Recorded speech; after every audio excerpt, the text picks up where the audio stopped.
to become an award-winning film. Cody's standing by with somebody who knows a thing or two about live theater and the impacts that this bill is going to have on everybody. Yeah, this is very important. Ladies and gentlemen, joining us right now, Josefina Lopez. We are not worthy, my friend. We are not worthy. The playwright, of course, she wrote Real Women Have Curves, which started out in a tiny little theater over in San Francisco. Could you kind of tell us about that point in history and why that was so important? Well, you know, I write about undocumented people. I write about women of color, women of every shape and size. And this play premiered at the San Francisco Mission Cultural Center. And then it went on to get produced over 100 times.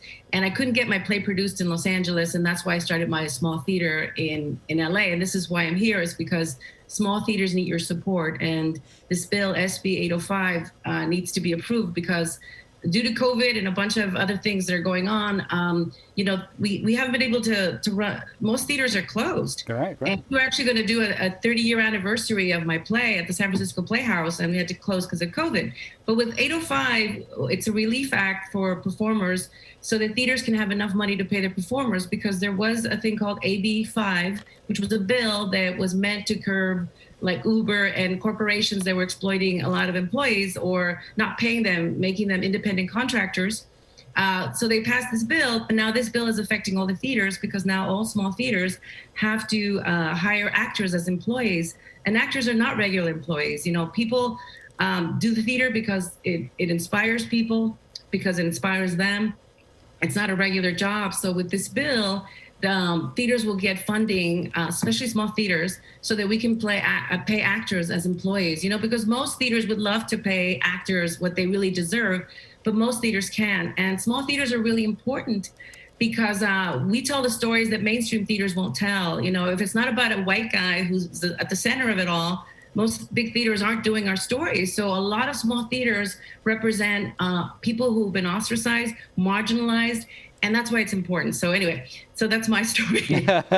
Even in the best of times, the profit margin on these small theaters, it's a struggle. It is such a struggle. And with COVID, it's been terrible.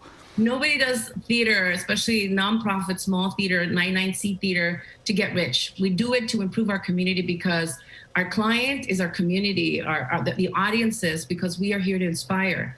My whole life has been devoted to telling a story about the undocumented people and all the women who you don't get to see. You know, now we are finally appreciating these voices, but they have to be nurtured at small theaters.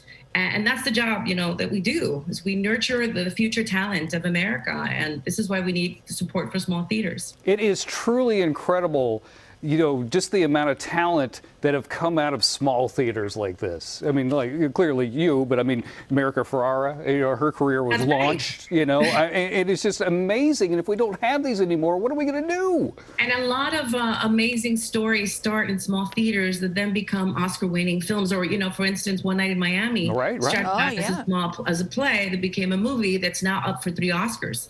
So, you know, like America Ferrera's career wouldn't have happened had I not been able to produce my play, you know, at first, and then shown people how successful it could be, and then it became, you know, an award-winning movie. What can we do to help, or what can people at home do to learn more about this movement? Well, I would say tell your senators to vote for it. You know, it's going to go through different phases.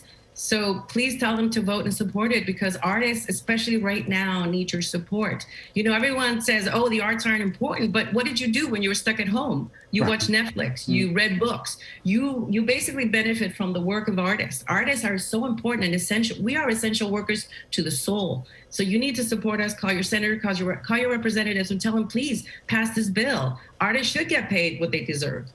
Josefina, thank you for sharing your passion. And thank you for your beautiful words. You keep it up, my friend. You tell amazing stories. You really do. Thank you. Thank you. Oh, she's great. She's fantastic. I know. I'm just fitzing a little bit. I am serious. I'm such a fan. Such a fanboy. All right, back to you, Court. All right. Thanks, Code.